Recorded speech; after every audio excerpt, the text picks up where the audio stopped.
भक्ति की अनोखी राह, पत्थर का भगवान। बहुत समय पहले की बात है। हिमालय की गोद में बसा एक छोटा सा गांव था, शांतिपुर। यह गांव अपनी सुंदरता और सरल जीवन के लिए प्रसिद्ध था। पर यहां का एक युवक, अर्जुन, भगवान में विश्वास नहीं करता था। उसका मानना था कि भगवान केवल एक कल्पना है और मेहनत ही सबसे बड़ा धर्म है। गांव में एक बूढ़े साधु आए। वे हर दिन मंदिर के बाहर बैठकर भगवान श्री कृष्ण की कथा सुनाते। गांव वाले बड़े श्रद्धा से सुनते, पर अर्जुन हर बार हंसते हुए कहता, साधु बाबा, अगर सच में भगवान हैं, तो वह पत्थर की मूर्ति कभी कुछ बोले क्यों नहीं, कुछ करते क्यों नहीं?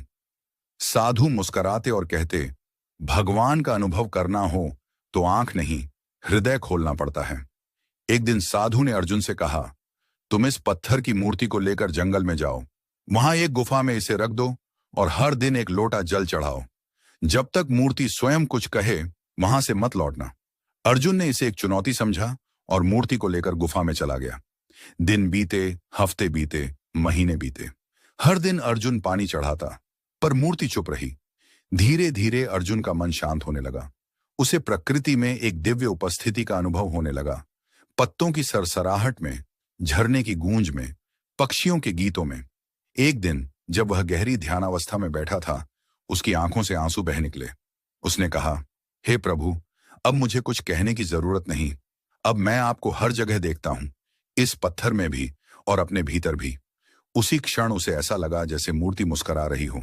उसकी आत्मा में एक अद्भुत शांति भर गई। जब वह गांव लौटा, तो अब वह पहले जैसा अर्जुन नहीं था। अब वह सबसे पहले मंदिर जाता और फिर अपने काम पर। उसने गांव में एक छोटी सी पाठशाला खोली, जहां बच्चों को शिक्षा के साथ भक्ति भी सिखाई जाती थी। लोग कहते हैं, अर्जुन को भगवान ने दर्शन दिए थे, पर अर्जुन मुस्कुराकर कहता, भगवान को देखने के लिए आंख नहीं, प्रेम चाहिए। सीख, भक्ति केवल मंदिर में नहीं, हृदय में होती है। पत्थर भी भगवान बन जाते हैं, जब हमारी दृष्टि प्रेम से भरी हो।